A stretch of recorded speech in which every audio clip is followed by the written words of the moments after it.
காங்கிரஸ் கட்சிக்கு துரோகம் செய்துவிட்டு பாஜகவில் இணைந்தவர் வெற்றி பெற்றால் விளவங்கோடு சட்டமன்ற தொகுதியில் மீண்டும் இடைத்தேர்தல் நடைபெறும் என அக்கட்சியின் மாநில தலைவர் செல்வ பெருந்தகை காட்டமாக தெரிவித்துள்ளார்.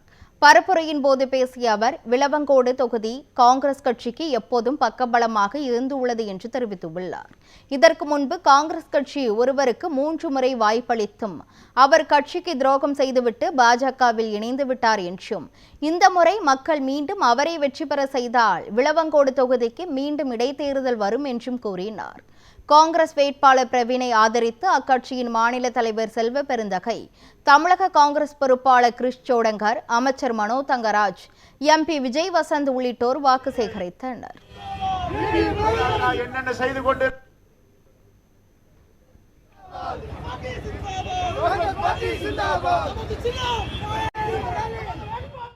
பாஜக என்னென்ன செய்து கொண்டிருக்கிறது? மீனவர்களுக்கு எதிராக சதி தீட்டுகிறது, கிறிஸ்துவ மக்களுக்கு எதிராக சதி தீட்டுகிறது, சிறுபான்மை மக்களுக்கு எதிராக சதி தீட்டுகிறது, பட்டியலின மக்களுக்கு எதிராக செயல்படுகிறது. அதனுடைய முகத்தை நாம் உத்தரப்பிரதேசத்தில் பார்த்தோம், மத்திய பிரதேசத்தில் பார்த்தோம். புல்டோசர் ஆட்சி, டபுள் என்ஜின் ஆட்சி என்று சொல்லுவார்கள். 2 பேரும் சேர்ந்து தமிழ்நாட்டை அழிப்பது. ஆகவே இங்கே தமிழ்நாட்டில் தன்னுடைய பரிபாலர் எல்லாவற்றையும் இறக்கி ஏதாவது செய்ய முடியுமா என்று முயற்சி செய்கிறார்கள். நீங்கள் அளிக்கின்ற ஒவ்வொரு வாக்கும் பிஜேபி எந்த காலத்திலும் இங்கே கால் ஊன்ற முடியாது, பிஜேபி எந்த காலத்திலும் இங்கே வளர முடியாது.